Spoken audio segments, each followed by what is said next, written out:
everyone. This is Reverend Dr. Roger Paul, and tonight we're going to study paper 162 at the Feast of Tabernacles.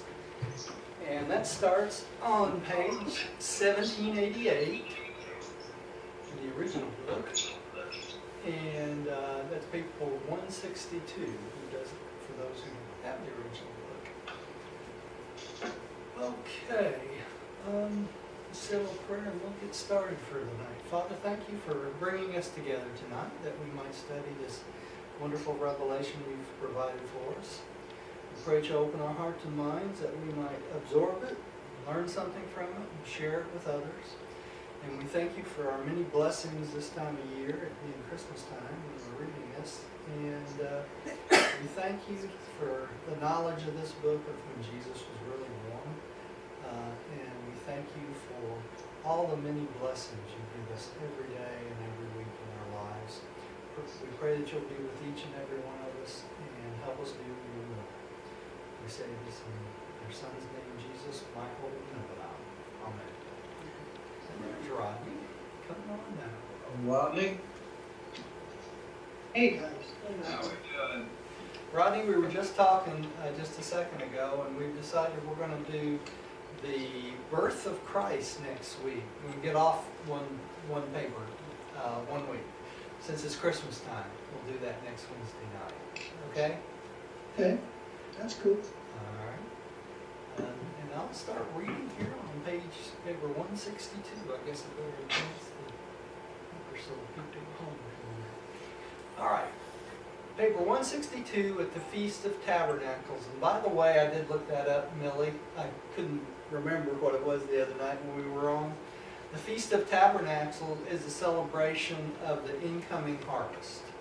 That's what it's about. So that's what the Feast of Tabernacles is about. It's a feast for a whole week. All right. All right.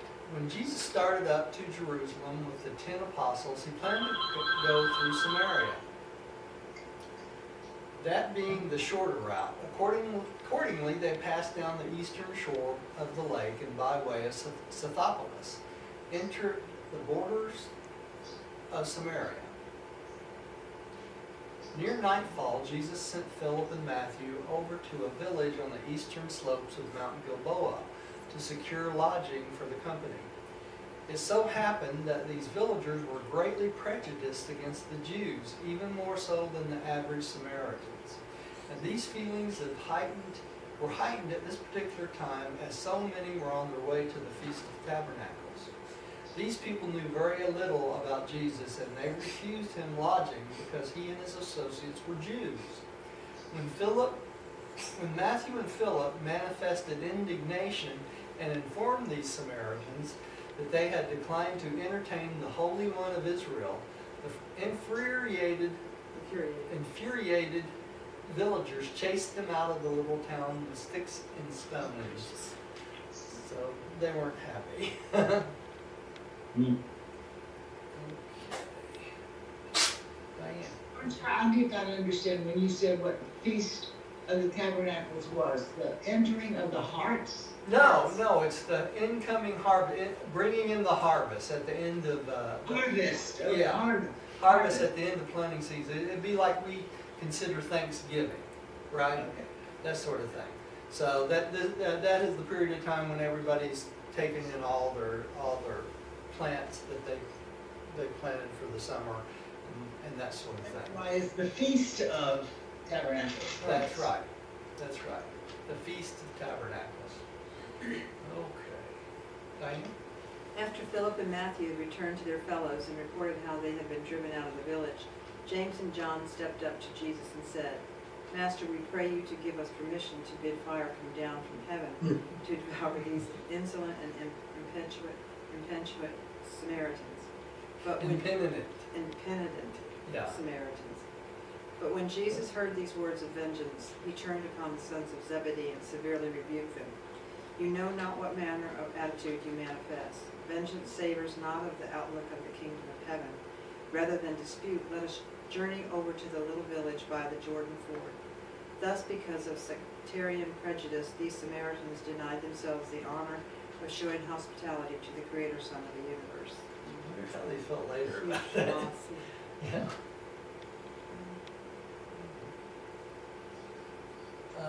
Billy, would you take the next one, please? Pull it up. This is the same one. Oh, she- oh, sorry. There we go. Your mic's off, Billy. Billy, there you go. Jesus and the 10 stopped for the night at the village near the Jordan ford. Early the next day, they crossed the river and continued on to Jerusalem by way of the East Jordan Highway, arriving at Bethany late Wednesday evening. Thomas and Nathanael arrived on Friday, having been delayed by their conferences with Rodan. We just studied that, right, a couple times ago. All right. Steve. Okay. Jesus and the 12 remained in the vicinity of Jerusalem until the end of the following month, October, about 4½ weeks. Jesus himself went into the city only a few times, and these brief visits were made during the days of the Feast of the Tabernacles. He spent a considerable portion of October with Abner and his associates at Bethlehem. And we all remember who Abner was. Abner was the chief of John the Baptist's apostles, right? Mm-hmm. All right. We also know that he stayed true to the message of Christ after he died. Okay. Let's see, I missed the yellow one, this one. Bill, would you take the next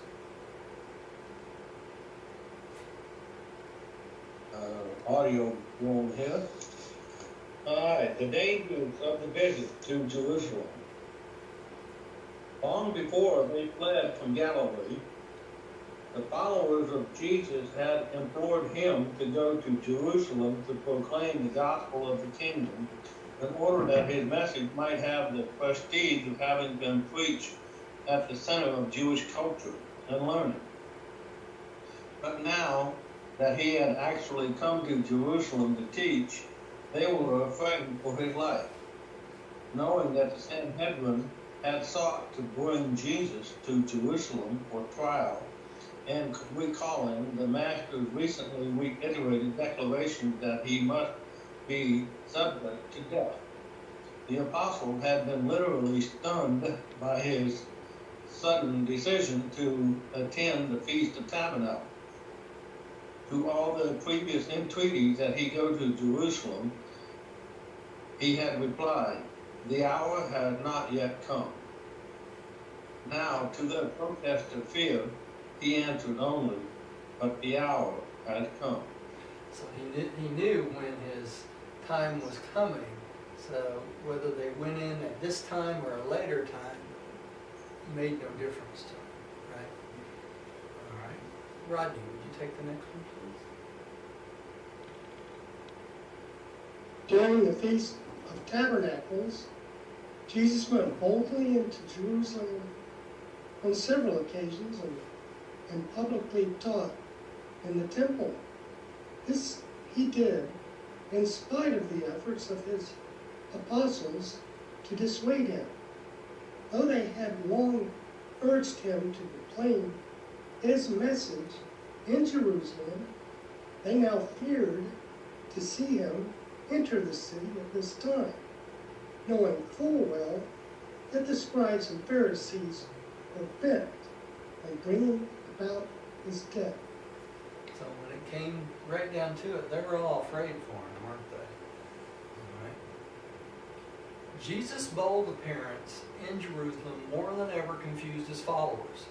Many of his disciples, and even Judas Iscariot, the apostle, had dared to think that Jesus had fled in haste into Phoenicia because he feared the Jewish leaders and Herod Antipas. They failed to comprehend the significance of the Master's movements, his presence in Jerusalem at the Feast of Tabernacles, even in opposition to the advice of his followers, suffice forever to put an end to all whisperings about fear and cowardice, so that it proved that he was not afraid of anyone, right? All right. During the Feast of Tabernacles, thousands of believers from all parts of the Roman Empire saw Jesus, heard him teach, and many even journeyed out to Bethany to confer with him regarding the progress of the kingdom in their home districts. Millie. There were many reasons why Jesus was able to publicly preach in the temple courts throughout the days of the feast. And chief of these was the fear that had come over the officers of the Sanhedrin as a result of the secret division of sentiment in their own ranks. It was a fact that many of the members of the Sanhedrin either secretly believed in Jesus or else were decidedly averse to arresting him during the feast. When such large numbers of people were present in Jerusalem, many of whom either believed in him or were at least friendly with the spiritual movement which he sponsored. So they were really afraid of a revolt, right, of the Jews there in Jerusalem. All right. Stephen. The efforts of Abner and his associates throughout Judea had also done much to consolidate sentiment favorable to the kingdom, so much so that the enemies of Jesus dared not be too outspoken in their opposition. This was one of the reasons why Jesus could publicly visit Jerusalem and live to go away. 1 or 2 months before this, he would certainly have been put to death. All right. So Abner prepared him, because Abner, being the chief of John the Baptist apostles, many of the Pharisees and Sadducees believed that John the Baptist was a prophet, right? So it kind of divided them. All right. Bill. Okay. But the audacious boldness of Jesus in publicly appearing in Jerusalem overawed his enemies.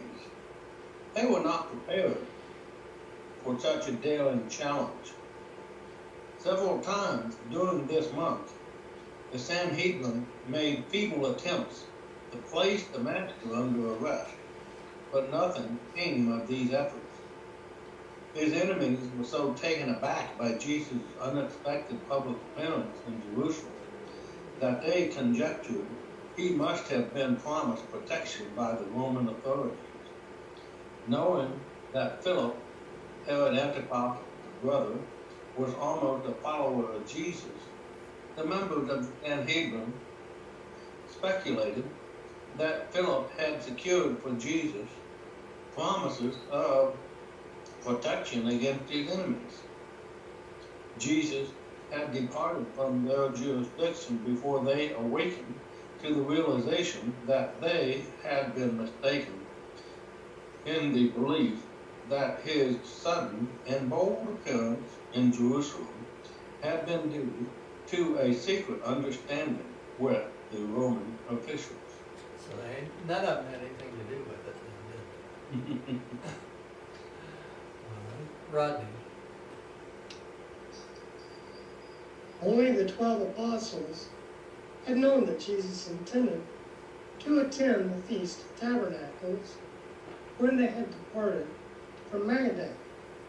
The other followers of the Master were greatly astonished when he appeared in the temple courts and began publicly to teach. And the Jewish authorities were surprised beyond expression when it was reported that he was teaching in the temple. Totally took him off guard. All right. Although his disciples had not expected Jesus to attend the feast, the vast majority of the pilgrims from afar who had heard of him entertained the hope that they might see him at Jerusalem. And they were not disappointed, for on several occasions he taught on Solomon's porch and elsewhere in the temple courts. These teachings were really the official and formal announcement of the divinity of Jesus to the Jewish people and to the whole world. So this is where he proclaimed his own divinity. Right? The multitudes who listened to the Master's teaching were divided in their opinions. Some said he was a good man, some prophet, some that he was truly the Messiah. Others said he was a mischievous meddler, that he was leading the people astray with strange doctrines.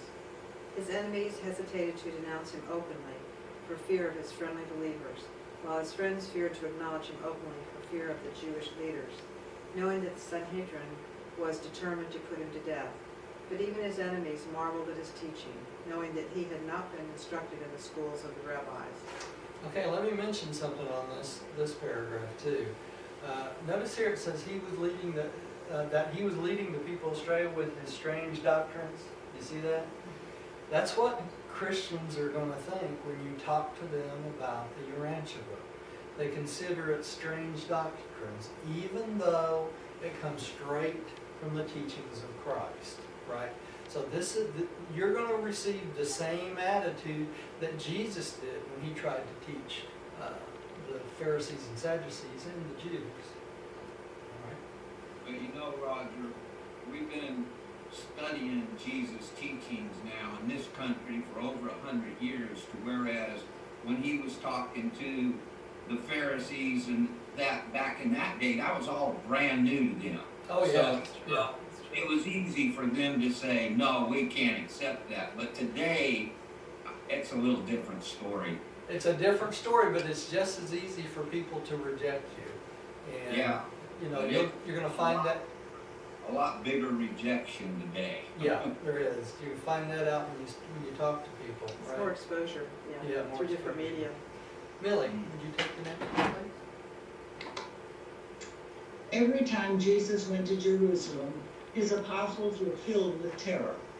They were the more afraid as from day to day they listened to his increasingly bold pronouncements regarding the nature of his mission on earth. They were accustomed to hearing Jesus make such positive claims.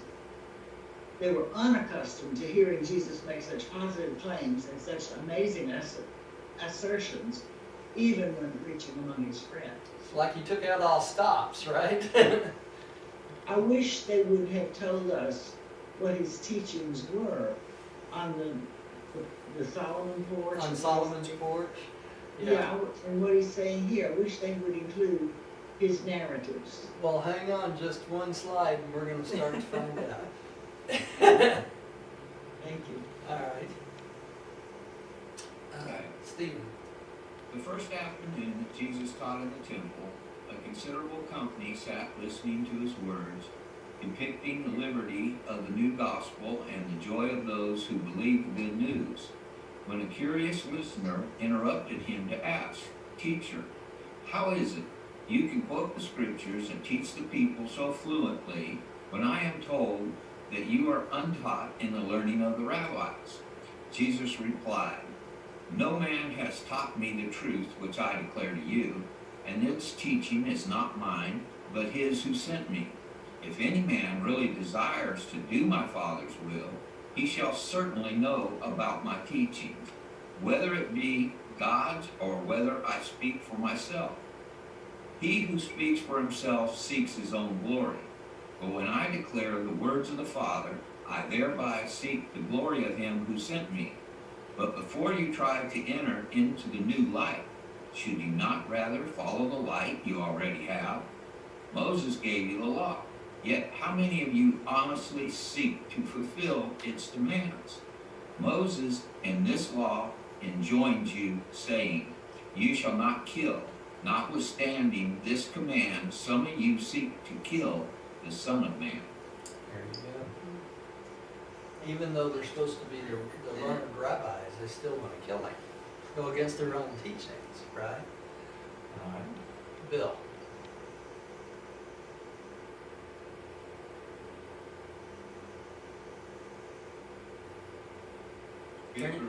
Turn your mic back on, Bill. Okay. All right. When the crowd heard these words, they fell to wrangling among themselves. Some said he was mad. Some that he had a devil. Others said this was indeed the prophet of Galilee, whom the scribes and Pharisees had long sought to kill. Some said the religious authorities were afraid to molest him. Others thought that they laid not hands upon him because they had become believers in him. After considerable debate, one of the crowd stepped forward and asked Jesus, "Why do the rulers seek to kill you?" And he replied, "The rulers seek to kill me because they resent my teaching about the good news of the kingdom, a gospel that sets men free from the burdensome traditions of a formal religion of ceremonies, which these teachers are determined to uphold at any cost. They circumcise in accordance with the law on the Sabbath day, but they would kill me because I, once on the Sabbath day, set free a man held in the bondage of affliction. They follow after me on the Sabbath to spy on me, but would kill me because on another occasion I chose to make a grievously stricken man completely whole on the Sabbath day. They seek to kill me because they well know that if you honestly believe and dare to accept my teaching, their system of traditional religion will be overthrown, forever destroyed. Thus will they be deprived of authority over that to which they have devoted their lives, since they steadfastly refuse to accept this new and more glorious gospel of the kingdom of God. And now do I appeal to every one of you, judge not according to outward appearances, but rather judge by the true spirit of these teachings. Judge righteously." Hard for us to understand what he's talking about, being set free from these traditions. Because what did the early Pauline church do? They came right along behind after that and set up new traditions of the same sort, right? So setting us free to be free to worship individually as God leads us did not even happen after the death of Christ, right? To many. It's happening today more, though. Okay. Rodney.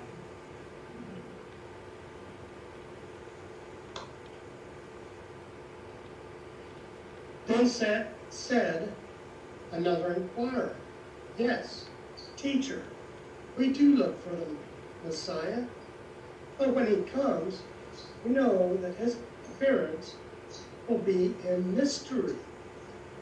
We know whence you are. You have been among your brethren from the beginning. The deliverer will come in power to restore the throne of David's kingdom. Do you really claim to be the Messiah?" And Jesus replied, "You claim to know me and to know whence I am. I wish your claims were true, for indeed, then would you find abundant life in that knowledge. But I declare that I have not come to you for myself. I have been sent by the Father, and he who sent me is true and faithful. By refusing to hear me, you are refusing to receive him who sends me. You, if you will receive this gospel, shall come to know him who sent me. I know the Father, for I have come from the Father to declare and reveal him to you." Now, why are they having such a hard time with this?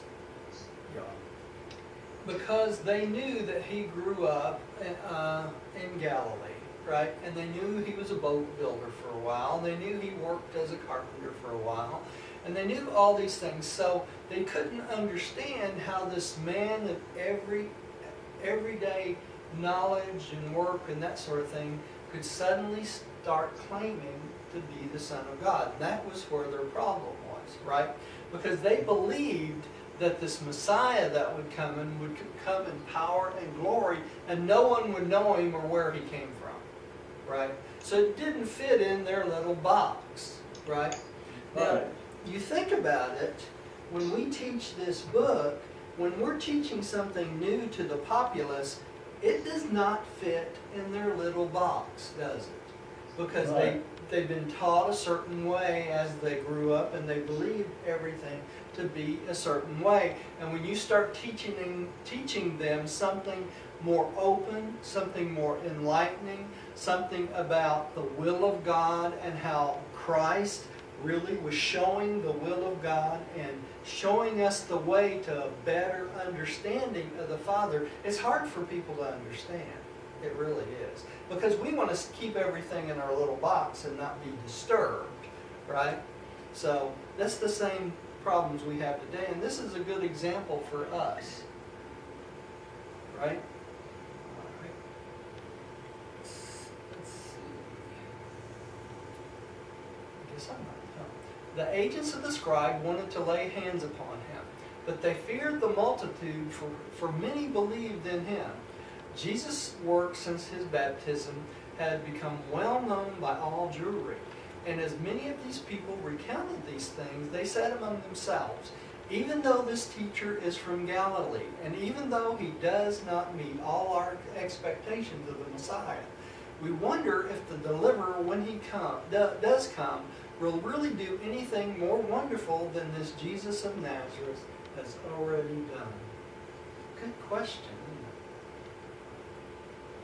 Right. Diane. When the Pharisees and their agents heard the people talking this way, they took counsel with their leaders and decided that something should be done forthwith to put a stop to these public appearances of Jesus in the temple courts. The leaders of the Jews in general were disposed to avoid a clash with Jesus, believing that the Roman authorities had promised him immunity. They could not otherwise account for his boldness in coming at this time to Jerusalem. But the officers of the Sanhedrin did not wholly believe this rumor. They reasoned that the Roman rulers would not do such a thing secretly and without the knowledge of the highest governing body of the Jewish nation. So even though they're afraid, they did nothing. All right. Millie. Accordingly, Eber, the proper officer of the Sanhedrin with 2 assistants, was dispatched to arrest Jesus.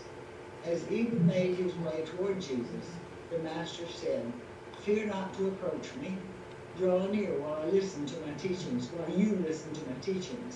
I know you have been sent to apprehend me, but you should understand that nothing will befall the Son of Man until his hour has come. You are not arrayed against me. You come only to do the bidding of your masters. And even the rulers of the Jews verily think they are doing God's service when they secretly seek my destruction." I bet that took them off guard, didn't it?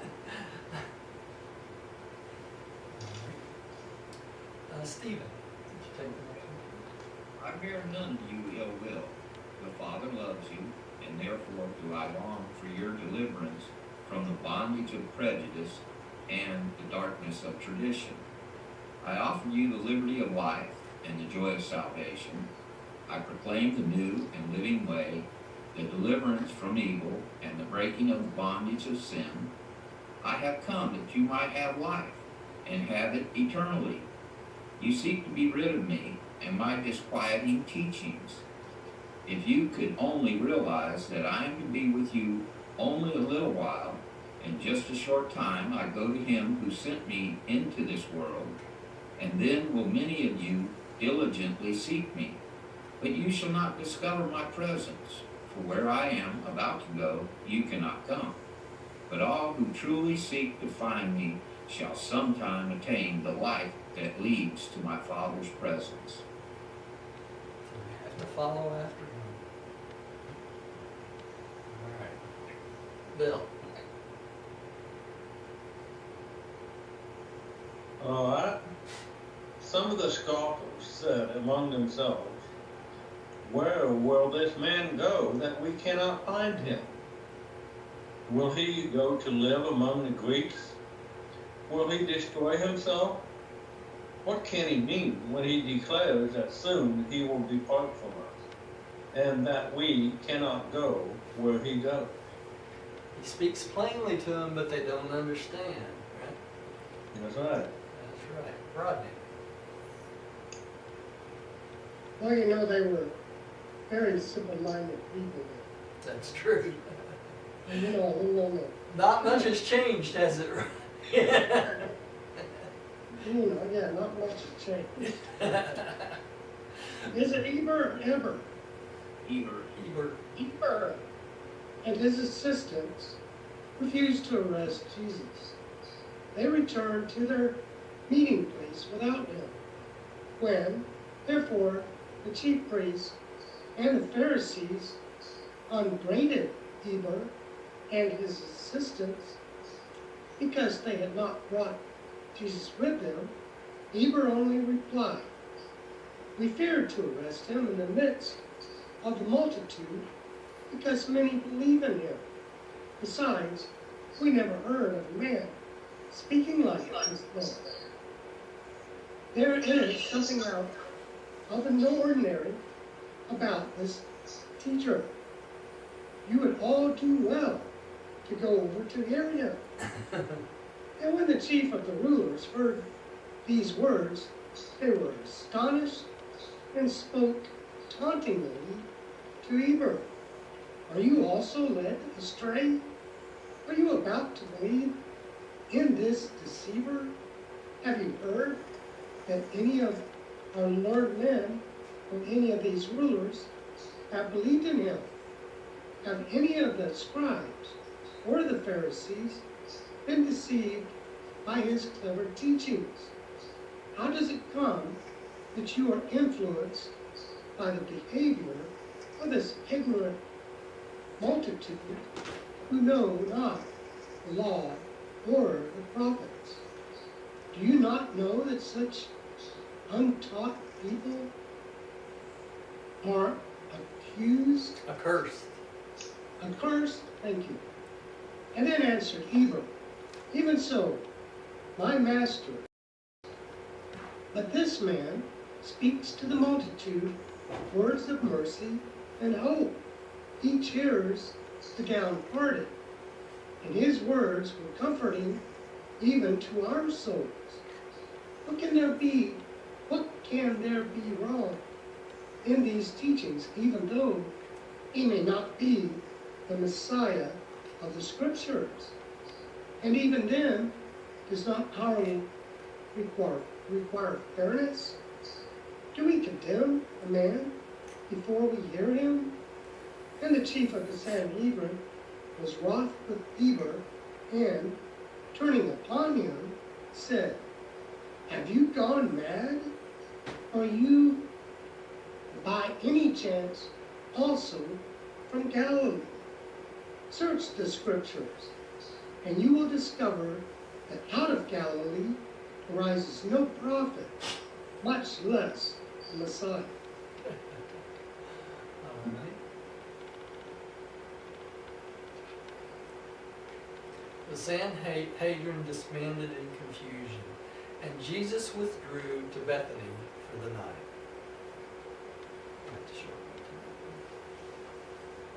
Here. 3. The woman taken in adultery. It was during this visit to Jerusalem that Jesus dealt with a certain woman of evil repute, who was brought into his presence by her accusers and his enemies. This distorted record you have of this episode would suggest that this woman had been brought before Jesus by the scribes and Pharisees, and that Jesus so dealt with them as to indicate that these religious leaders of the Jews might themselves have been guilty of immorality. Jesus well knew that, while these scribes and Pharisees were spiritually blind and intellectually prejudiced by their loyalty to tradition, they were to be numbered among the most thoroughly moral men of that day and generation. Okay, and this is a picture. The woman that was caught in adultery. That's one picture. What about the man that she was caught with? They always get away with it. Yeah. Millie, would you take the next one? What really happened was this. Early the third morning of the feast, as Jesus approached the temple, he was met by a group of the hired agents of the Sanhedrin who were dragging the woman along with them. As they came near, the spokesman said, "Master, this woman was taken in adultery, in the very act. Now the law of Moses commands that we should stone such a woman. What do you say should be done with her?"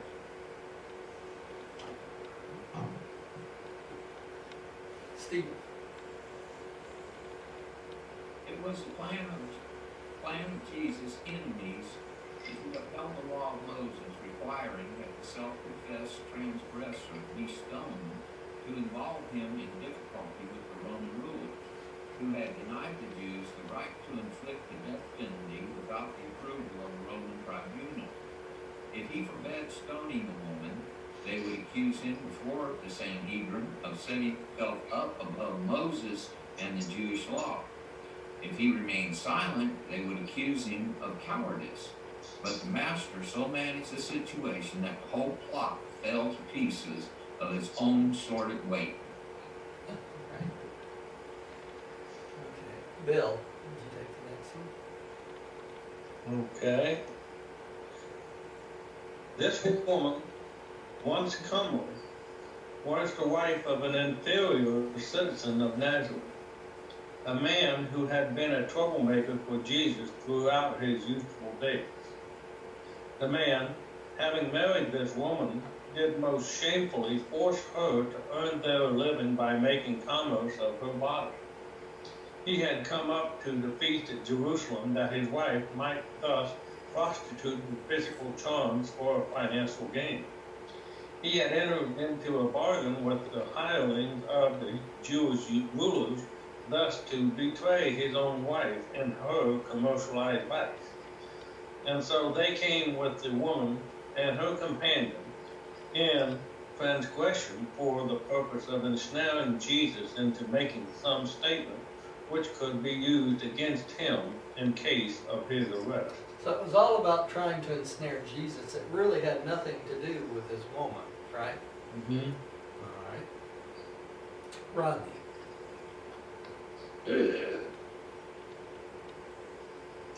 Jesus, looking over the crowd, saw her husband standing behind the others.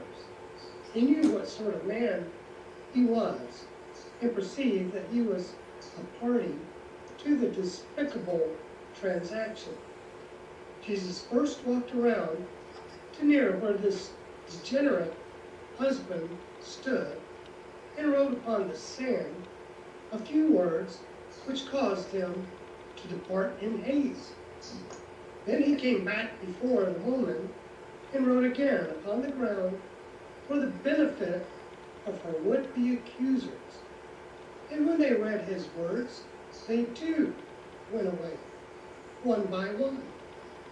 And when the master had written in the sand the third time, the woman's companion in evil took his departure, so that when the master raised himself up from his writing, he beheld the woman standing alone before him. Jesus said, "Woman, where are your accusers? Did no man remain to stone you?"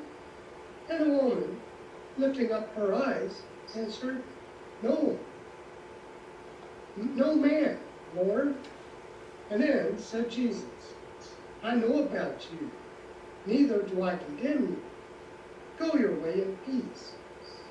And this woman, Hildana, forsook her wicked husband and joined herself to the disciples of the kingdom. Wouldn't you love to know what he wrote in the sand to these people?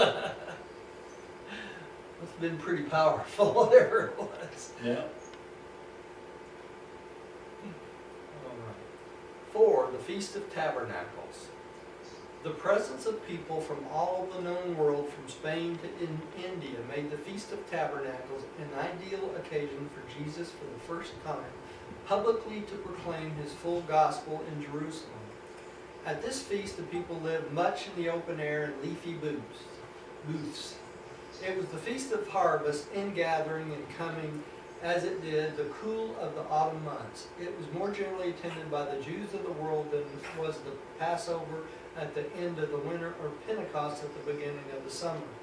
The apostles at last beheld their Master making the bold announcement of his mission on earth before the world, as it were.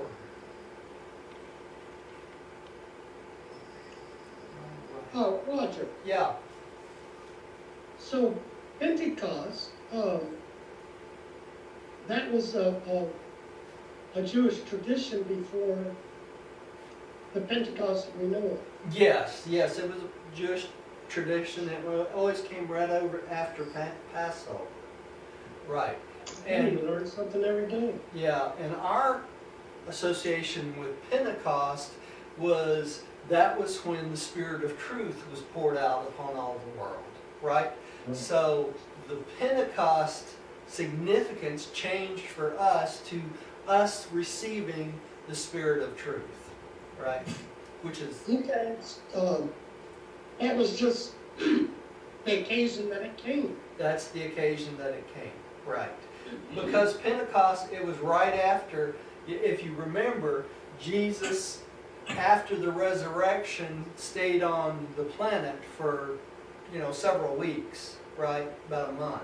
So it was about a month after the resurrection, somewhere in that period of time, that Pentecost came into being, and it really is the most important occasion for us and this planet, because all human beings on this planet received the Spirit of truth. Not just believers, but everyone did. Okay? So, and that happens on every planet after they've had a bestowal of a paradise son. So, the Spirit of truth being poured out for our planet was just for our planet, right? Wasn't for the rest of the universe, it's just for our planet. Each planet has the Spirit of truth poured out upon them individually. Okay? It's important for us to know. Roger, Yeah. I was just reading today that before the Spirit of truth was poured out by the magisterial son or a bonal son, whichever comes first, in our case it was the creator son, Right. that not everyone was able to get the thought adjustment. That's right. Before the Spirit of truth is poured out, not this thought adjuster didn't come to all humans or all beings on the planet, because the beings on the planet weren't prepared for the thought adjuster to come. But after the Spirit of truth on all planets, whether it comes after a magisterial son or a vonal son or any paradise son, then it prepares the entire planet for the pouring out of the Spirit of truth. And after that, then everyone on the planet will receive a thought adjuster at about 5.5 years old. After that. Right. Before that, you have to seek out God the Father in your life to receive a thought adjuster, basically. Okay? That makes sense? Yeah. All right. Getting off of that for a minute. Yeah. Jesus is the prince or ruler of our universe, correct? That's correct. And he came to our planet. Right. When he died, that was poured out on our planet. But what about the other planets in his universe? The other planets in his universe, Millie, as they get their magisterial son or their avonal son, either one, a teacher son, either one, after they get one of the sons of God that does a bestowal on their planet, they will get their Spirit of truth poured out on them then. Now, the Spirit of truth that's poured out upon them is still the same Spirit of truth of Michael, okay? But it doesn't come until it's been prepared by those paradise sons on the planet, Okay. All right, it's not Michael, but it will be another paradise son. It will be another paradise son, that's right. Yeah. Thank you. Uh-huh. Okay, who's up? Okay. This was a feast of feasts, since any sacrifice not made at the other festivals could be made at this time. This was the occasion of the reception of the temple offerings. It was a combination of vacation pleasures with the solemn rites of religious worship. Here was a time of racial rejoicing mingled with sacrifices, Levitical chants, and the solemn blast of the silvery trumpets of the priest. At night, the impressive spectacle of the temple and its pilgrim throngs was brilliantly illuminated by the great candelabras, which burned brightly in the court of the women, as well as by the glare of scores of torches standing about the temple courts. The entire city was gaily decorated except the Roman castle of Antonia, which looked down in grim contrast upon this festive and worshipful scene. And how the Jews did hate this ever-present reminder of the Roman yoke. So the Romans were overlooking this all the time as this was going on, right, for years. All right. Dylan, did you take the next one? I think that castle was where the Grinch lived. Very possibly. That is parallel. 70 bullocks were sacrificed during the feast, the symbol of the 70 nations of Heathendom. Heathendom,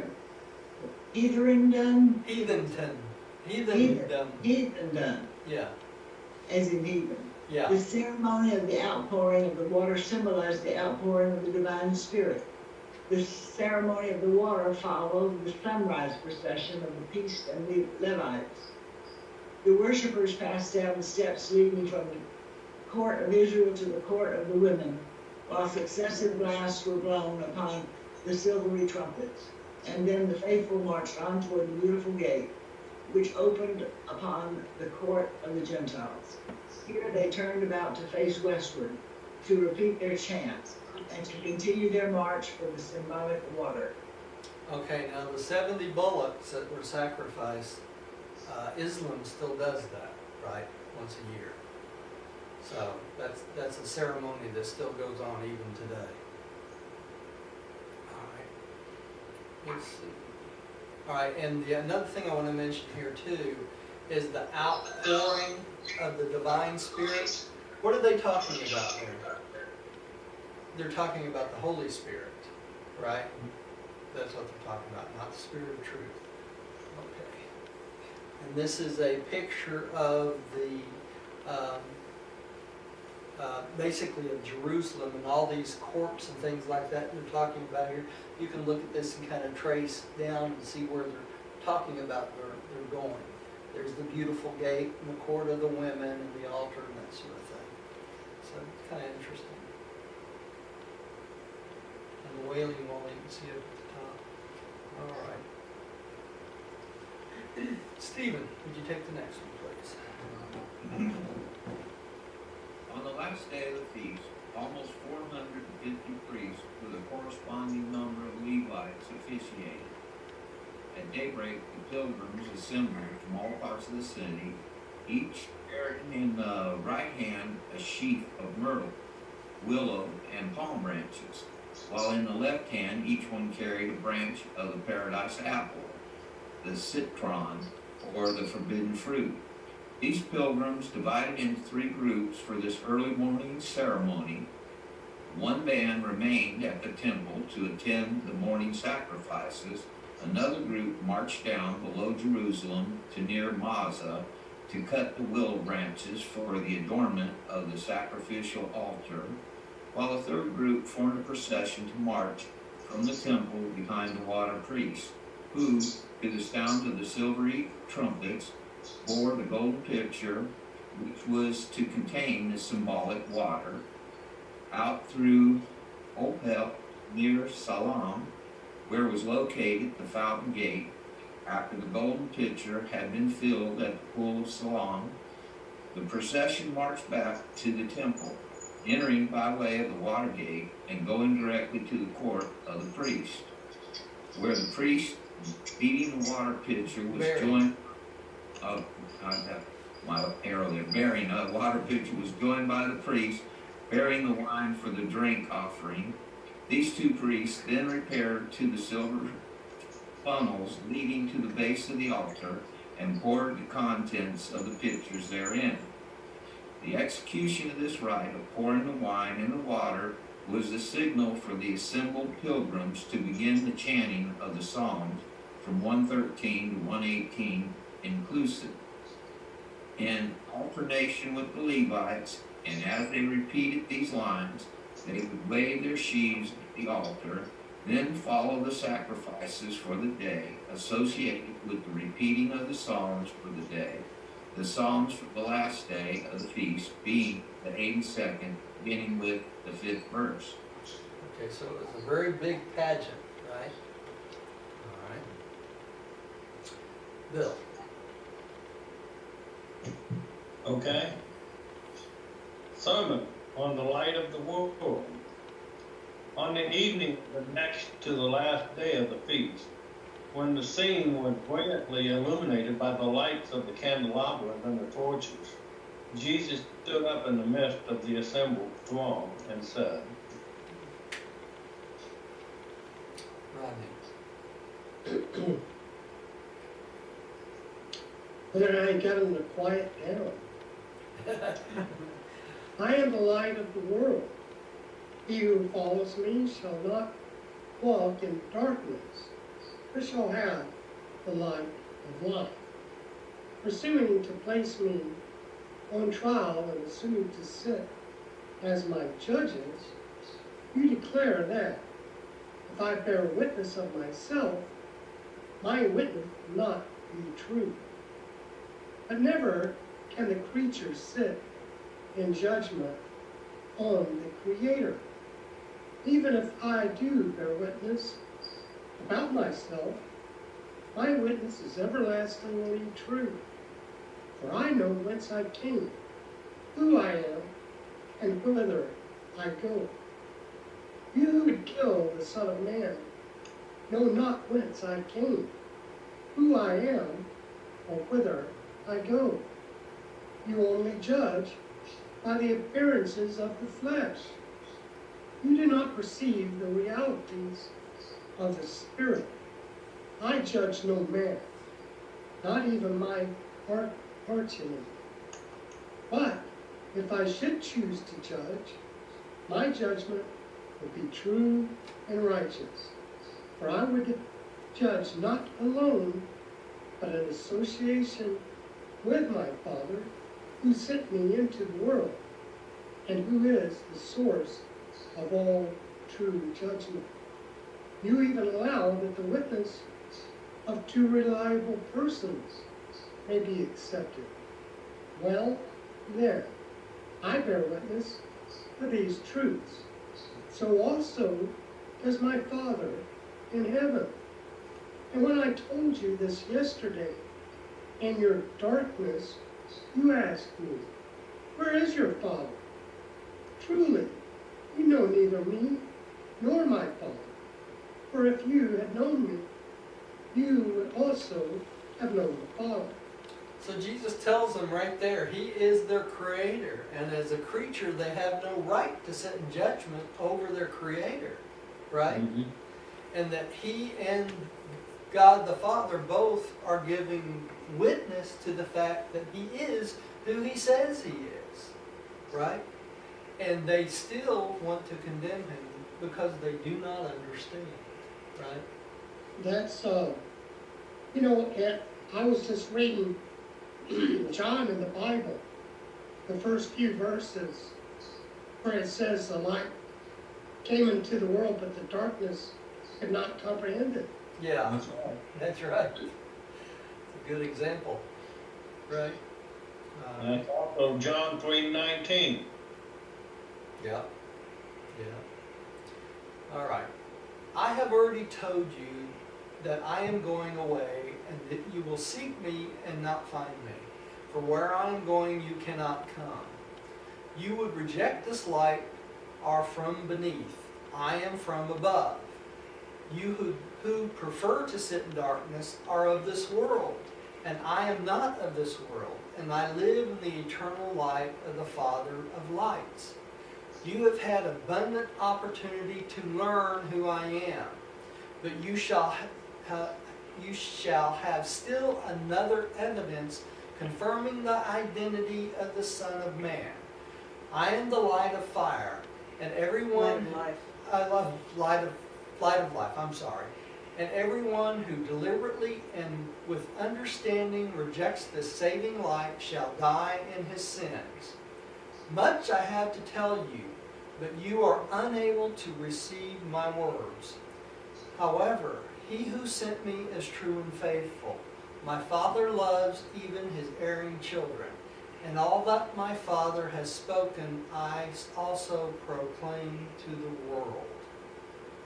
Lord, I wish y'all could understand how this applies to our book. These things that Jesus are saying works exactly the same way. When people reject the teachings of the book, they reject Christ. They reject the Father. Because this is stuff that's been brought to us so that we can learn to be closer to God the Father, right? Yeah. And closer to Jesus. And when they reject this book, they reject, just like they did Jesus in the old days, the scribes and Pharisees. And it's important. Right. It's They choose to Darkness. remain in relative darkness. That's right. That's right. The good part is this. Many of these people have accepted Christ regardless, right? So they will make it to the mansion worlds. The pity is the Lord has provided this for them to learn these things in this life, and they still hold on to the darkness, right? That's right. So it's not going to keep them out of the mansion world. It's not going to keep them out of heaven, but it displeases God the Father that they do not learn about Him and His mission and His life, right? And this is, Roger, yeah, Well, yeah. it all comes down to the blood of Christ. right. And they believe the Bible, 100%. Yeah, They believe that. they want to follow after Paul rather than following after Jesus. That's what Exactly. it is. That's exactly what it is. All right. I know it sounds like I hate Paul. I don't hate Paul. I didn't hate Paul at all. I think what Paul did was a wonderful thing. He was a great organizer. He did a great thing trying to organize the church. But he also damaged the message of Christ so much. That's right. You know? All right. Well, there was on one hand the gospel of Jesus, and on the other hand the gospel of Paul. That's right.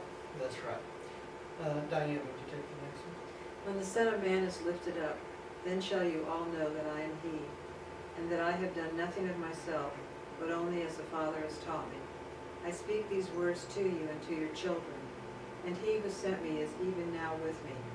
He has not left me alone, for I do always that which is pleasing in His sight. Relationship, right? Mm-hmm. Millie, would you take the next one? Actually, Millie, would you take the next one and the one after that? Because this is really short. As Jesus thus taught the pilgrims in the temple courts, many believed, and no man dared to lay hands on him. Number 6, discourse on the water of life. On the last day, the great day of the feast, as the procession from the pool of Siloam passed through the temple courts, and just after the water and the wine had been poured down upon the altar by the priest, Jesus, standing among the pilgrims, said, If any man thirst, let him come to me and drink. From the Father above I bring to this world the water of life. He who believes me shall be filled with the Spirit, which this water represents. For even the Scriptures have said, Out of him shall flow rivers of living waters. When the Son of Man has finished his work on earth, there shall be poured out upon all flesh the living Spirit of truth.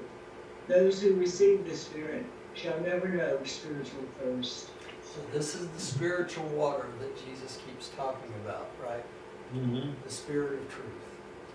Okay? Stephen. All right. Jesus did not interrupt the service to speak these words. He addressed the worshipers immediately after the chanting of the Halak, the responsive reading of the psalms, accompanied by waving of the branches before the altar. Just here was a pause while the sacrifices were being prepared, and it was at this time that pilgrims heard the fascinating voice of the Master declare that he was a giver of living water to every spirit-thirsting soul. What a good time to do it, wasn't it? Right. All right. Bill, would you take the next one? Okay. At the conclusion of this early morning service, Jesus continued to teach the multitude, saying, "Have you not read in the scripture, behold, as the waters are poured out upon the dry ground and spread over the parched soil, so will I give the spirit of holiness to be poured out upon your children for a blessing, even to your children's children. Why will you thirst for the ministry of the Spirit, while you seek to water your souls with the traditions of men, poured from the broken pitchers of ceremonial service? That which you see going on about this temple is the way in which your fathers sought to symbolize the bestowal of the divine Spirit upon the children of faith. And you have done well to perpetuate these symbols, even down to this day. But now has come to this generation the revelation of the Father of spirits through the bestowal of his Son. And all of this will certainly be followed by the bestowal of the Spirit of the Father and the Son upon the children of men. To everyone who has faith shall this bestowal of the Spirit become the true teacher of the way which leads to life everlasting, to the true waters of life in the kingdom of heaven on earth, and in the Father's paradise over there." So he's telling them all this ceremony and stuff they've been doing all these years was in preparation for this very moment, right? Mm-hmm. When Jesus was to come to the earth, when he was to pour out the Spirit of truth upon all men. And that great moment is now. It's come, right? Rodney. And Jesus continued to answer the questions of both the multitude and the Pharisees. Some thought he was a prophet. Some believed him to be the Messiah. Others said he could not be the Christ, seeing that he came from Galilee, and that the Messiah must restore David's throne. Still they dared not arrest him. They were still stuck in their own old beliefs, right? From the Torah, you know. Just like we're stuck in our old beliefs from the Old and New Testament, right? Still stuck in those same things. Okay. The discourse on spiritual freedom. On the afternoon of the last day of the feast, and after the apostles had failed in their efforts to persuade him to flee from Jerusalem, Jesus again went into the temple to teach. Finding a large company of believers assembled in Solomon's porch, he spoke to them, saying, If my words abide in you, and you are minded to do the will of my Father, then are you truly my disciples. You should know the truth, and the truth shall make you free. I know how you will answer me. We are the children of Abraham, and we are in bondage to none. How then shall we be made free? Even so, I do not speak of outward subjection to another's rule. I refer to the liberties of the soul. Verily, verily, I say to you, everyone who commits sin is the bondservant of sin. And you know that the bondservant is not likely to abide forever in the master's house. You also know that the Son does remain in his Father's house. If therefore the Son shall make you free, shall make you sons, you shall be free indeed. and that's what we are, faith sons of God, right? All right. Millie.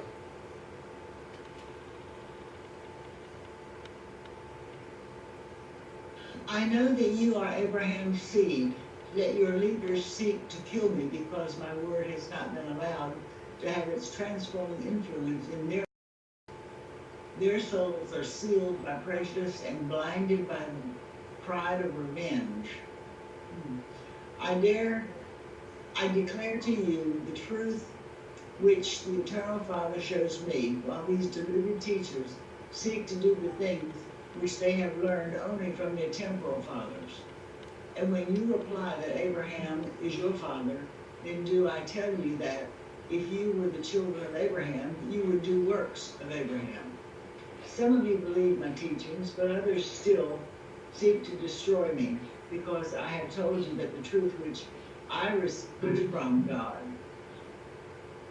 But Abraham did not treat the truth of God. So treat. Did not so treat the truth of God. I perceive that some among you are determined to do the works of the evil one. If God were your father, you would know me and love the truth which I reveal. Will you not see that I come forth from the Father, that I am sent by God, that I am not doing this work of myself? Why do you not understand my words? Is it because you have chosen to become the children of evil? If you are the children of darkness, you will hardly walk in the light of the truth which I reveal. The children of evil follow only in the ways of their father, who was a deceiver and who stood not for the truth, because there came to be no truth in him. But now comes the Son of Man, speaking and living the truth, and many of you refuse to believe. So they're following Lucifer, aren't they? Instead of following God. The teachings of Lucifer. Stephen. Which of you convicts me of sin? If I then proclaim and live the truth shown me by the Father, why do you not believe? He who is of God hears gladly the words of God. For this cause many of you hear not my words, because you are not of God. Your teachers have even presumed to say that I do my works by the power of the prince of devils. One nearby has just said that I have a devil, that I am a child of the devil. But all of you who deal honestly with your own souls know full well that I am not a devil. You know that I honor the Father even while you would dishonor me. I seek not my own glory, only the glory of my paradise Father. And I do not judge you, for there is one who judges for me. And who is that? The Ancients of Days. That's right. The Ancients of Days. Bill. Okay? Verily, verily, I say to you who believe the gospel, that if a man will keep this word of truth alive in his heart, he shall never taste death. And now, just at my side, a scribe says, this statement proves that I have a devil. Seeing that Abraham is dead, also the prophets. And he adds, are you so much greater than Abraham and the prophets, that you dare to stand here and say that whoso keeps your word shall not taste death? Who do you claim to be, that you dare to utter such blasphemies? And I say to all such that, if I glorify myself, my glory is at nothing. But it is the Father who shall glorify me, even the same Father whom you call God. But you have failed to know this, your God, and my Father, and I have come to bring you together, to show you how to become truly the sons of God. Though you know not the Father, I truly know him. Even Abraham rejoiced to see my day, and by faith he saw it and was glad. Right.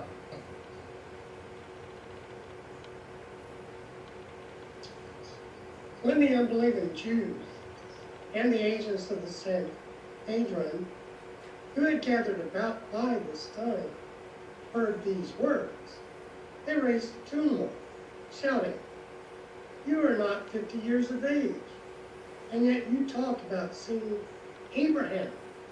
You are a child of the devil." Jesus was unable to continue the discourse. He only said, as he departed, "Verily, verily, I say to you, before Abraham was, I am." Many of the unbelievers rushed forth for stones to cast at him, and the agents of the Sanhedrin brought to place him under arrest. But the master quickly made his way through the temple corridors and escaped to a secret meeting place near Bethany, where Martha, Mary, and Lazarus awaited him. I think your coloring, the coloring needs to be adjusted. Yeah? Well, I just, You can't see it? no,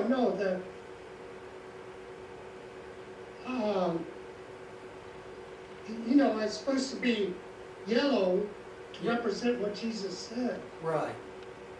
But he didn't say the last part of that. Oh, yeah, I see what you're saying. Yeah, I highlighted something that shouldn't have been highlighted Well, exactly, I just thought I'd there. Okay. let you know that. Give me 1 second, I'll change it on the Yeah, master. put a note on it. Yeah.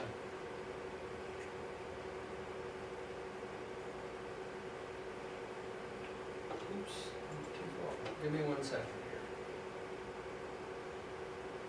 Oh, there's a big Yeah, place there. I see what you're talking about. I got confused while I was reading it. Okay. Let me fix it real quick.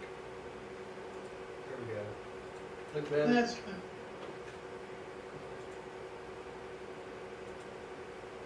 Alright. That way I won't have to remember to do it. Exactly. Yeah. Okay.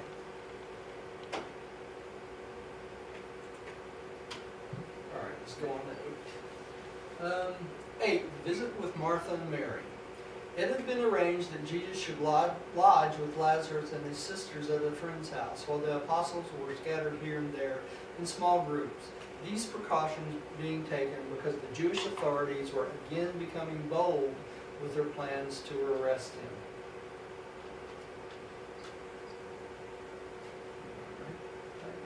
For years it had been the custom for these three to drop everything and listen to Jesus' teachings whenever he chanced to visit them. With the loss of their parents, Martha had assumed the responsibilities of the home life, and so on this occasion, while Lazarus and Mary sat at Jesus' feet, drinking in his refreshing teaching, Martha made ready to serve the evening meal. It should be explained that Martha was unnecessarily distracted by numerous needless tasks, and that she was cumbered by many trivial cares. That was her disposition.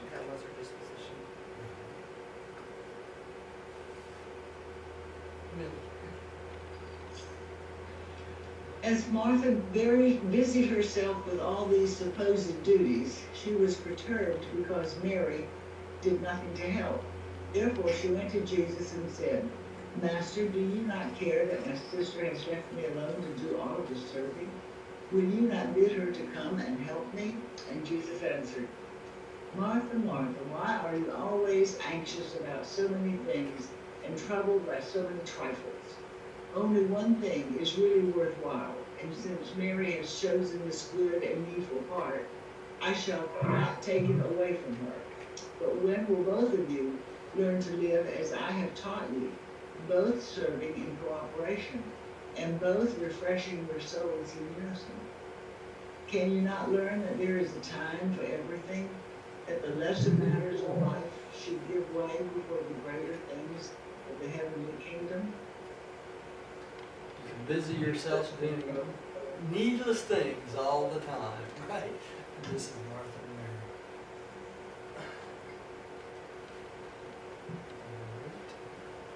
Stephen. Okay, 9. At Bethlehem of Nazareth.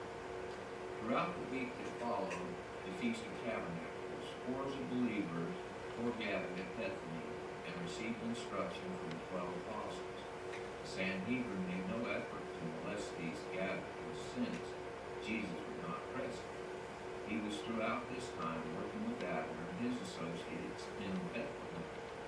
The day following the close of the feast, Jesus had departed from Bethlehem, and he did not again teach in the temple during this visit to Jerusalem. Bill.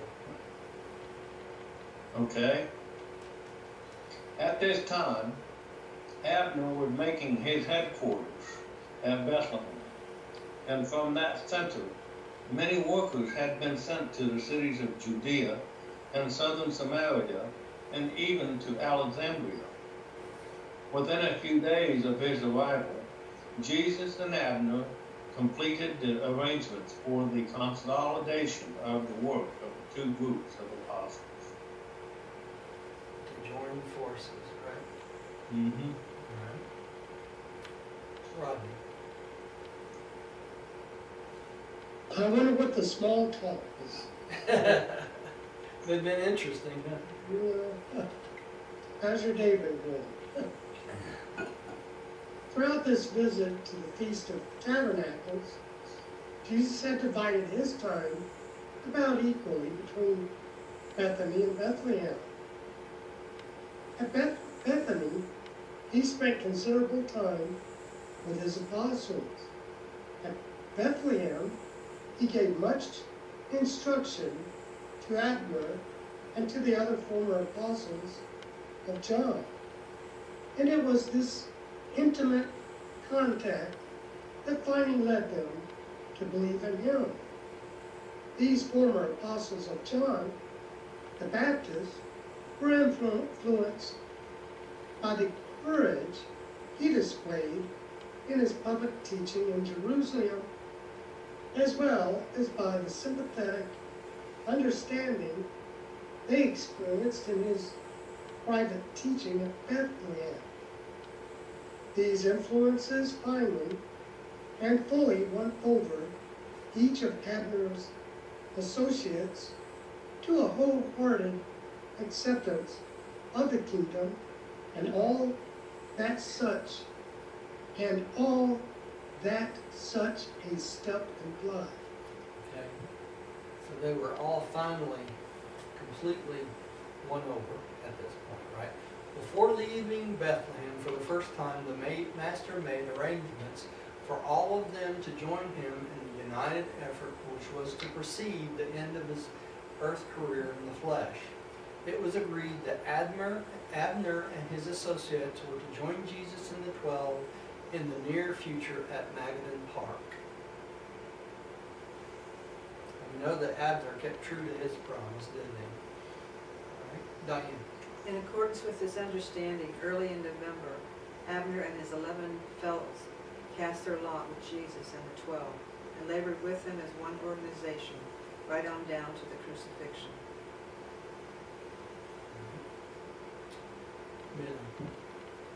In the latter part of October, Jesus and the 12 withdrew from the immediate vicinity of Jerusalem. On Sunday, October 30th, Jesus and his associates left the city of Ephraim, where he had been resting in seclusion for a few days, and going by the West Jordan Highway directly to Magadan Park, arrived late on the afternoon of Wednesday, November 2nd. Stephen, would you take the lesson? Okay, the apostles were greatly relieved to have the master back on friendly soil. No more did they urge him to go up to Jerusalem to proclaim the gospel of the kingdom. They felt like he had done his job, right? All right. Now, next time we will not be doing paper 163 as it says here. We'll do that in 2 weeks. Next time we're going to do the paper on the birth of Christ, being Christmas time. Okay? I'm going to take a 1 week break. I think that would be appropriate for the season, right? I know we always take off about a month during Christmas every year, but I'm going to plug on this year and we'll do a Christmas thing next Wednesday, basically the birth of Christ. And then we'll go back to our study, try to get through the rest of the book this year. My goal is to try to get to the end of the book by the end of next year. So we'll see if we can make it. Are we going to be reading paper 122? I believe it is 122, but I can't The swear. birth and infancy of Jesus, Yes, yes. paper 122. Yeah, I believe it is. Yeah. All right. Hope all y'all can make it. I know it's a few days before Christmas. Mm-hmm. Put us in the mood, right? Yes. All right. Let's say a little prayer and we'll quit for the night. Rodney, would you like to close us tonight? All right, Heavenly Father, we give thanks for the opportunity that we've had this evening to meet and study the Urantia book, especially the paper on At the Feast of Tabernacles. And Father, we give you the praise. We pray for guidance, wisdom, and insight to discern the truths that we have learned. And we open our minds to this, and we pray for the right words to say when we teach other people about what we have learned here. And we do all of this in your name, and your will be done, Father. Amen. Amen. And Amen. thank you for joining us at home. Please come see us again. If I can walk over here.